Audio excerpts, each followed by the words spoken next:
e4, g6, d4, bishop g7, knight c3, c6, knight f3, d5, h3, knight f6. Feugel's choice of opening came as somewhat of a surprise to me. I decided to pull in my horns a little bit at this moment. I was aware that the books recommended e5 here, but I could not remember much beyond that move. Later I learned that white should gain an edge with e5, knight e4, knight takes e4, d takes e4, knight g5, c5, e6, bishop takes e6, knight takes e6, f takes e6, d takes c5. Instead, I played a common-sense developing move. Bishop d3, d takes e4, knight takes e4, knight takes e4, bishop takes e4, bishop f5.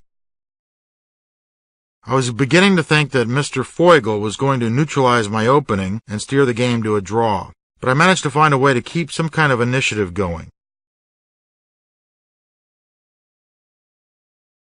Bishop takes f5, queen a5 check, c3, queen takes f5, castle kingside, knight d7. Black must be careful not to castle too quickly. If castles, white plays rook e1, e6, rook e5, exclamation point, bishop takes e5, d takes e5, which gives white excellent play for the sacrifice.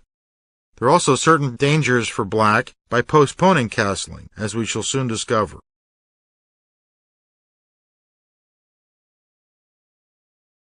Rook e1, e6. This move must be played if black wants to get his king out of the center.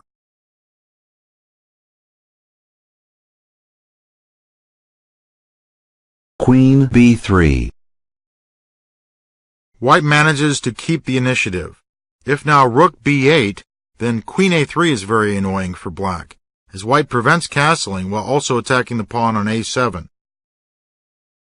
Also risky for black is 13 castles queenside, bishop g5, attacking the rook d8, bishop h4, and the bishop will take up a powerful post on g3 to black's discomfort.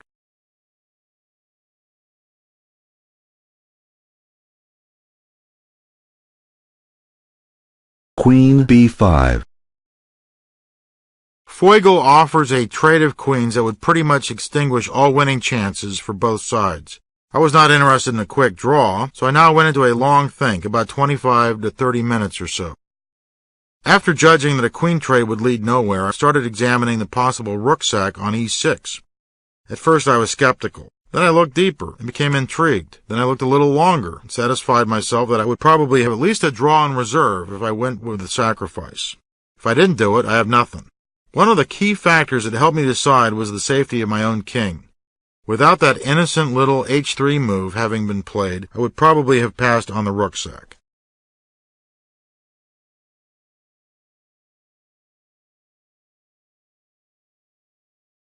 Rook takes e6 check. F takes e6. Queen takes e6 check. King d8. Bishop g5 check. King c8. Rook e1. Calculating the course of the game up to here was easy, but now black has a very wide choice of defenses. Of course, I did not see all of them, but the rook sack was based in large part on intuition. White's attack is very cohesive, and it is not easy for black to organize himself.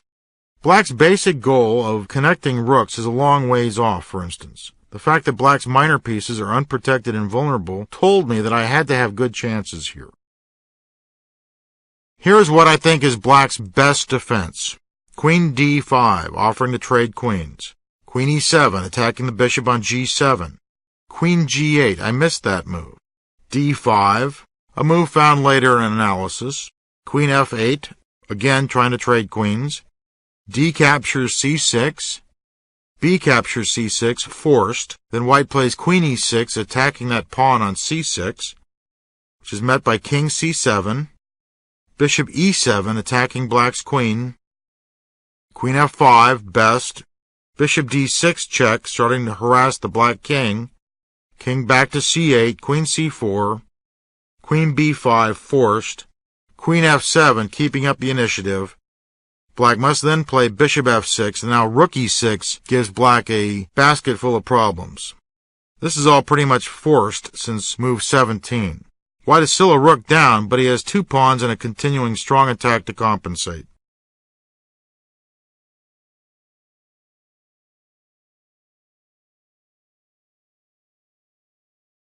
Rook f8. It so often happens when accurate defense is required, an oversight results that settles the game quickly. Queen e7. King c7. Feigl probably overlooked that rook takes f3 gets mated by queen d8.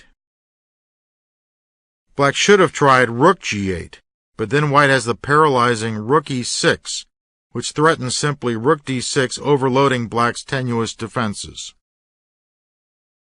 Black can prolong the game with queen f5, but then rook d6, king c7, only move, bishop f4, great move, king c8 again forced, g4, trying to overload black's queen, bishop f6 counterattacking, queen f7, and now queen b1 check, king g2, rook g7, queen e8 check, bishop to d8, queen e6, threatening rook takes c6 check, forces bishop c7, and now knight g5 leads to a winning game for white.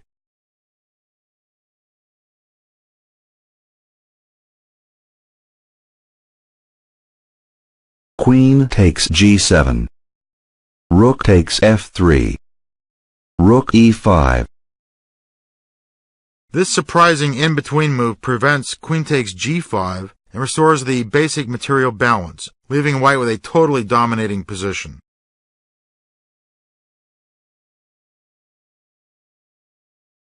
Queen takes b2. G takes f3.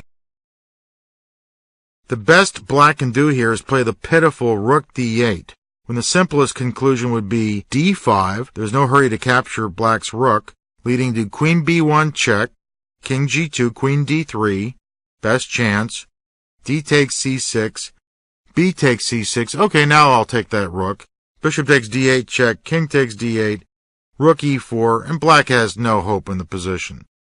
Feigl decided to resign rather than plod on in such a hopeless situation.